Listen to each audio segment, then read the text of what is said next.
Hello, my name is Cameron Pilkington, and this is my Stressing Me Out project submission. So today I'd like to talk to you about stress. To me, stress refers to the physiological response that occurs when we encounter an emotional or physical threat. Stress happens daily. It can happen to anyone, and you probably experienced it yourself. So there's just a lot of research out there in science surrounding stress, and we've been able, as society, to develop stages, responses, and been able to really tackle how it affects our health and what are some of the ways that we can mitigate that. So stress has three stages. The first stage is an alarm reaction. This is where the body will release hormones to whatever's happening. This includes the hormone cortisol. It releases sugars into your blood, helping prepare your body to respond to whatever is stressing you. The second stage is resistance. So after chronic stress and after a while, the body does begin to adapt to the stress and try to move on with your normal life. So the normal functions that you try to do under that stress in this stage is where your body will try to continue that. So here is where glucose levels will increase in your body so that you can maintain your energy level that you need. And the third stage is exhaustion. So exhaustion, your body has just completely ran out of energy by this time. So your blood sugar level decreases, and it will result in a decreased stress tolerance. Mentally and physically, you will become exhausted, and this will kick in illness, and you'll experience collapsing, fainting. This is where organs can fail, and it can lead to long-term illness and even death.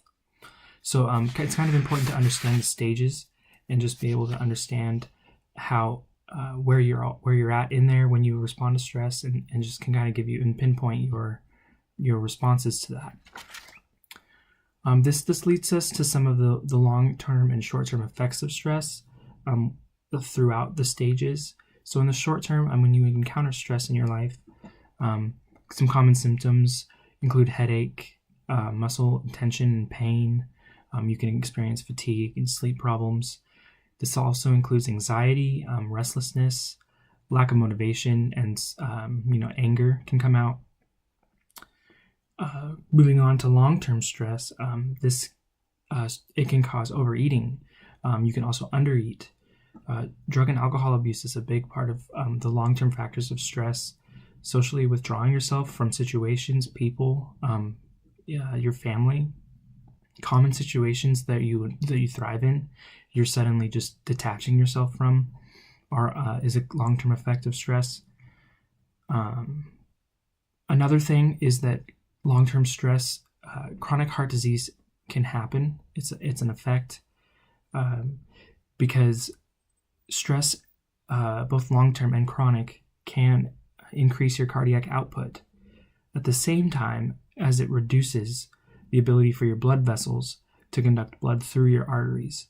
So you're increasing your heart rate, your general need for your heart to beat, at the same time as making it more difficult for your blood vessels to actually move blood through your body. So due to that, that can cause the buildup of cortisol, which is released during stress, to build up in your arteries and cause blockages.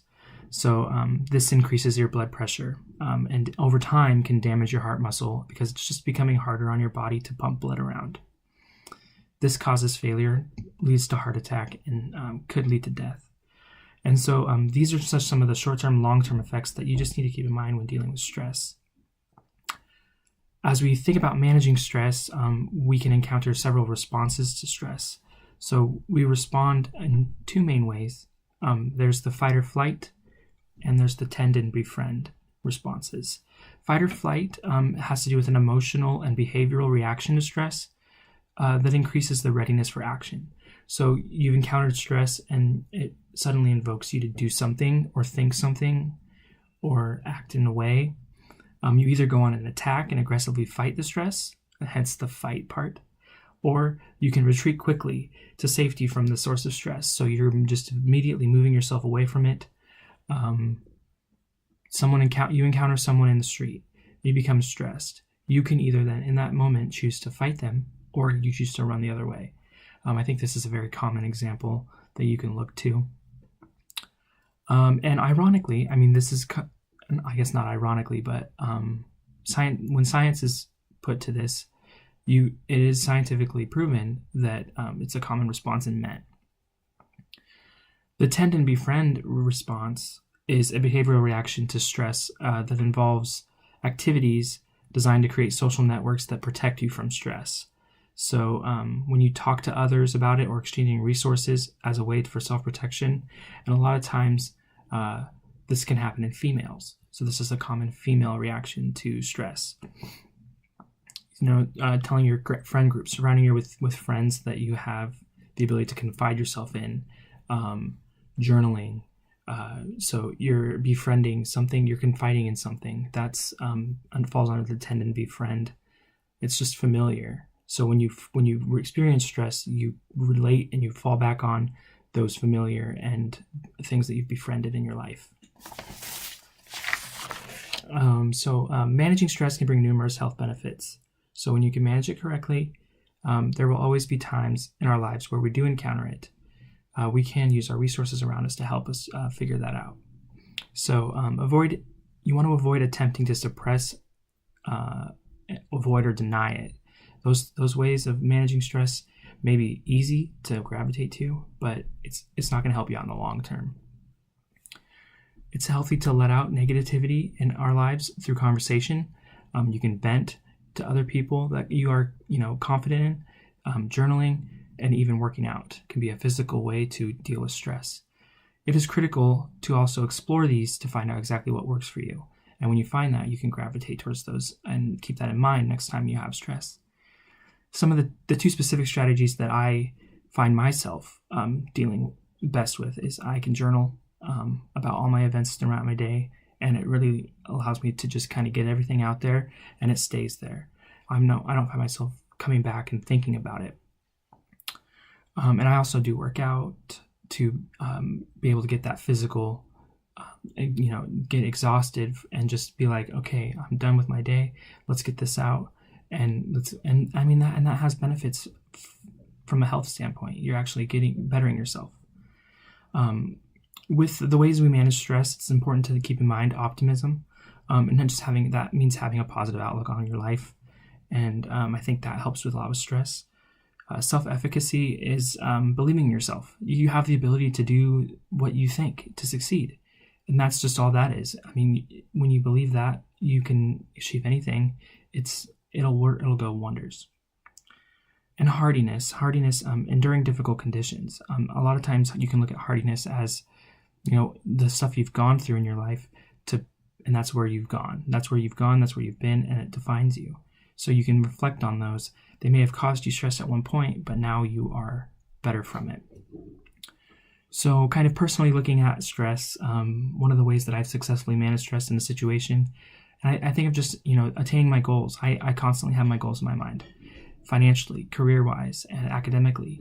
And so personally, whenever I attain these, I make sure that I journal it. My difficulties, my strengths, my successes, whether it be small or not. Signing up for this College for America program was a huge success. It was a step forward for my academics. And I think I successfully managed that because it was stressful in my current job that I had. And I knew that this was a way to better myself. So I managed that by journaling about how, and just telling myself that's the right move. A part of my life where I was not so successful in managing stress was when I was growing up with me and my brother. We would have chores, list of chores to do throughout the day, and they depended on us getting an allowance, So it stressed me out when we wouldn't be able to work together to complete our chores, and I would suffer because my brother didn't pull up his end of the bargain, or vice versa. There were days where I didn't. And so I think that we would tend to get into fights, and so we would, gravitate towards that fight, part of the fight and fight or flight response, and we would really be nagging at each other. So all in all, stress is an important part of our lives. It happens daily. It happens all the time. And just being able to reflect and learn about how to deal with it and manage it can really better ourselves health-wise, because I mean, our hearts are most important. Like, look, it keeps you alive, and if we can do something about stress, it can really benefit ourselves in the long run.